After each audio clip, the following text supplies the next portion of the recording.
Le cercle serré, c'est la forme qu'on va voir dans cette vidéo. Le cercle serré, c'est la première forme que l'on doit faire en quilling. C'est celle qui nous permet de rouler le papier. C'est la base de tout, parce que évidemment le quilling, c'est la technique du papier roulé. Donc, on va voir comment on fait le cercle serré et les différentes combinaisons, enfin pas combinaisons, les différentes options qu'on peut appliquer sur cette forme de base. Petite précision avant de commencer, tous les tutos que je propose sur cette chaîne, toutes les explications que je donne, tout ce que je fais en quilling sont faits à partir de ces bandes de papier là. Donc c'est les bandes de papier que je commercialise qui font 160 grammes, à peu près 30 cm de longueur. Et tout est basé sur ce papier-là.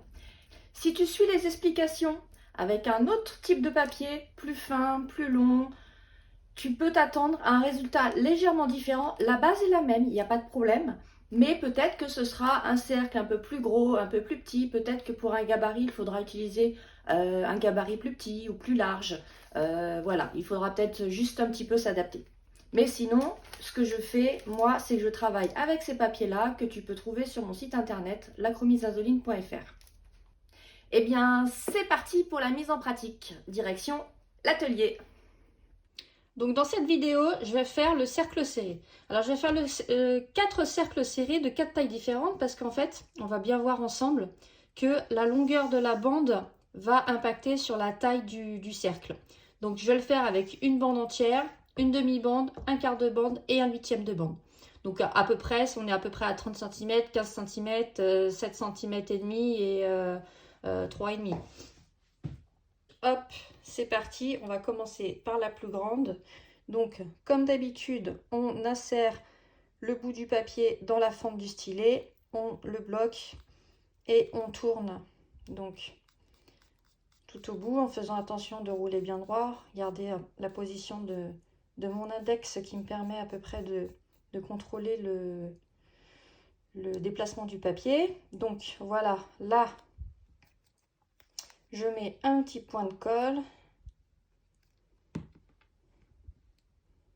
Je maintiens une petite pression quelques secondes histoire que la colle prenne bien, et une fois qu'il est collé, là je vais pousser mon papier et voilà, hop, une bande entière, la taille qu'on peut obtenir avec une bande entière. Donc maintenant, avec une demi-bande, pareil, on insère le papier, on roule. C'est toujours les mêmes manipulations, hein.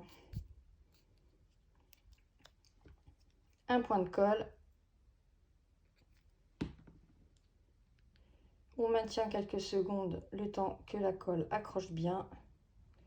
Et hop, je pousse. Voilà, une demi-bande.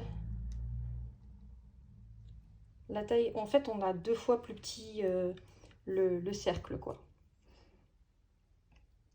Donc, hop, pour un quart de bande. Donc, forcément, on roule beaucoup plus vite puisqu'il y a beaucoup moins à rouler. Toujours ce petit point de colle. Hop. Petite pression. On pousse. Et voilà. Vous voyez, ça va assez vite en fait, hein. La colle prend assez vite. Il n'y a pas besoin de mettre 3 tonnes de colle et d'attendre longtemps qu'elle accroche, quoi. Et enfin, le dernier, le petit morceau. Hop.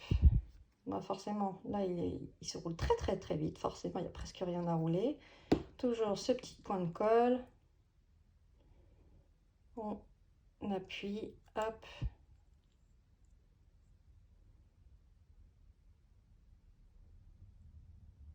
Et là, on a un tout petit cercle.